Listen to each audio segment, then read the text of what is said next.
মৰমৰ ছাত্ৰ-ছাত্ৰীসকল, আজি ভাষা জ্ঞান পৰীক্ষাক বুষ্টিং কৰিবৰ কাৰণে এটি অধ্যায় তোমালোকৰ আগত মই আলোচনা কৰিছোঁ।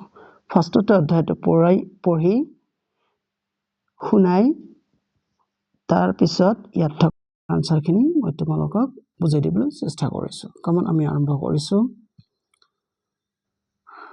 ৰন্তু গাঁওখনৰ ল'ৰাবিলাকৰ ভিতৰত মুখিয়াল আছিল। সেই গাঁওখনৰ কাষেৰে এখন ডাঙৰ নদী বৈ গৈছিল। এদিন সেই নদীখনেৰে এডাল প্ৰকাণ্ড গছৰ টুকুৰা এটা পঙ্গি আহি গাঁওখনৰ ওচৰৰ নদীৰ পলসত লাগি ধৰিলে। ৰন্তুৱে গছৰ টুকুৰাটো দেখা পাই খুব আনন্দ পালে আৰু সেই টুকুৰাটোৰ পৰা গাঁৱৰ বাবে এখন ডাঙৰ নাও সাজিবলৈ সিদ্ধান্ত ল'লে। তেওঁৰ সিদ্ধান্তৰ কথা গাঁৱৰ ল'ৰাবিলাকক জানিবলৈ দিলে আৰু এদিন তেওঁলোকে গছৰ টুকুৰাটো বগৰাই এডোখৰ সুবিধাজনক ঠাইলৈ আনিবলৈ ঠিক কৰিলে। ফাইন। কিন্তু সিদিনাখন গছৰ টুকুৰাটো বগৰাই আনিবলৈ ঠিক কৰাৰ মুহূৰ্ততে ৰন্তুৰ ভায়েক চন্তুৰ মনত এটা দুষ্ট বুদ্ধি খেলালে আৰু তেওঁ গছৰ টুকুৰাটোৰ ওপৰত বহি ল'লে। ৰন্তুৰ এইবোৰ দেখি খুব খং উঠিল আৰু তেওঁ চিঞৰি ক'বলৈ ধৰিলে, চন্তু, তুমি যদি গছৰ টুকুৰাটোৰ ওপৰৰ পৰা নামি নাহা তেন্তে তোমাৰ সৈতে টুকুৰাটো বগৰাই লৈ আহিবলৈ মই ক'বলৈ বাধ্য হ'ম। কিন্তু চন্তুৱে ৰন্তুৰ কথা নুশুনাৰ ভাও ধৰি গছৰ ডালটোতে বহি থাকিল। ৰন্তুৱে খং উঠি চন্তুৰ সৈতে গছৰ ডালটো বগৰাই দিবলৈ অনুমতি দিলে। গোটেই গংগা ৰাইজৰ বল প্ৰয়োগৰ লগে লগে গছৰ ডালটো বাগৰি পৰিল আৰু লগে লগে চন্তু ছিটিকি দূৰৈত পৰিল। এয়াই আছিল তোমালোকৰ এটি অধ্যায়। এতিয়া ইয়াত থকা কুৱেশ্যনৰ আনসাৰখিনি আমি সলভ কৰিম। কমন কি আছিলে তোমালোকৰ ফাৰ্ষ্ট কুৱেশ্যনটো, ৰন্তু কোন? ৰন্তু এটা গাঁৱৰ ল'ৰা। ৰন্তু গাঁৱৰ ল'ৰাবিলাকৰ মুখিয়াল। ৰন্তু এটা দুষ্ট ল'ৰা। ৰন্তু বৰ বুদ্ধিয়ক ল'ৰা। কোনটো হ'ব ৰাইট এনচাৰ?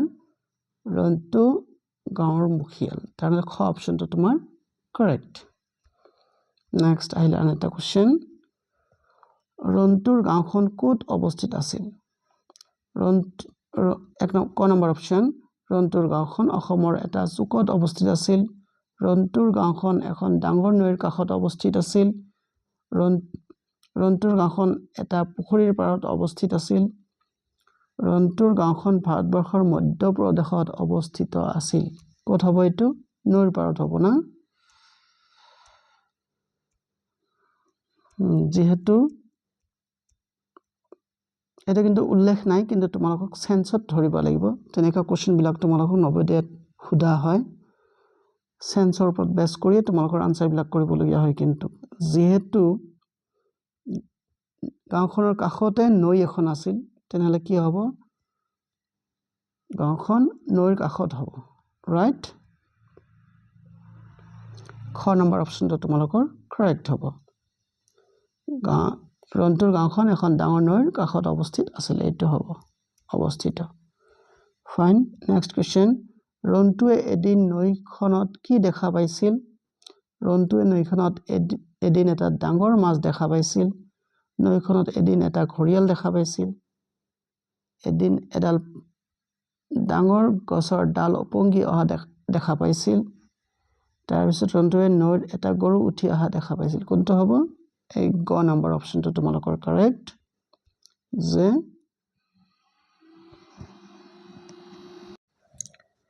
তেনেহ'লে তোমালোকৰ এইটোৰ আনসাৰ হ'ল গ। এদিন এডাল ডাঙৰ গছৰ ডাল ওপঙি অহা দেখা পাইছিল।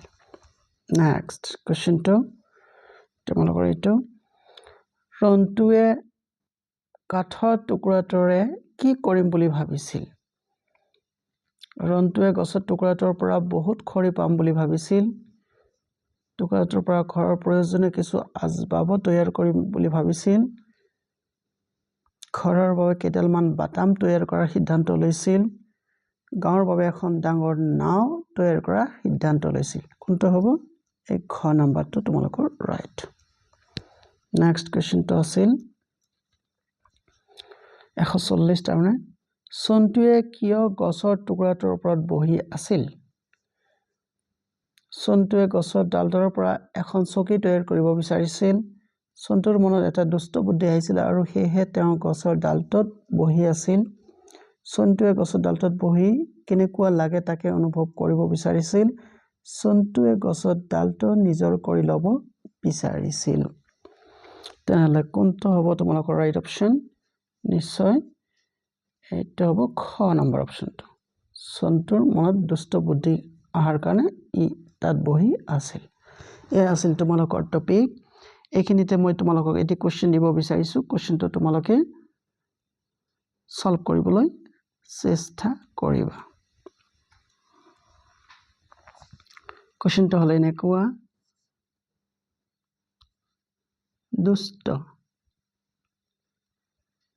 দুষ্ট শব্দৰ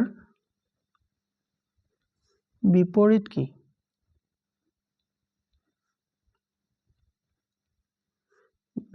কি মই অপচন কেইটা দিছো তোমালোকৰ এই অপচন হল তোমালোকৰ শান্ত বি নম্বৰ অপচনটো হল তোমালোকৰ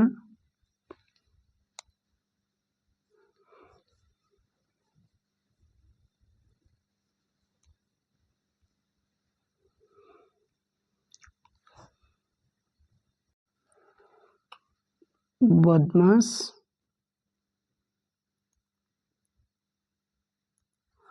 সি নম্বৰ অপচনটো হল তোমালোকৰ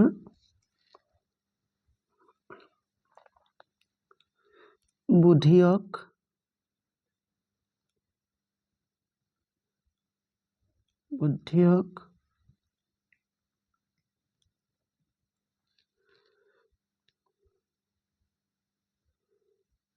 আৰু ডি নম্বৰ অপচনটো হল তোমালোকৰ ভদ্ৰ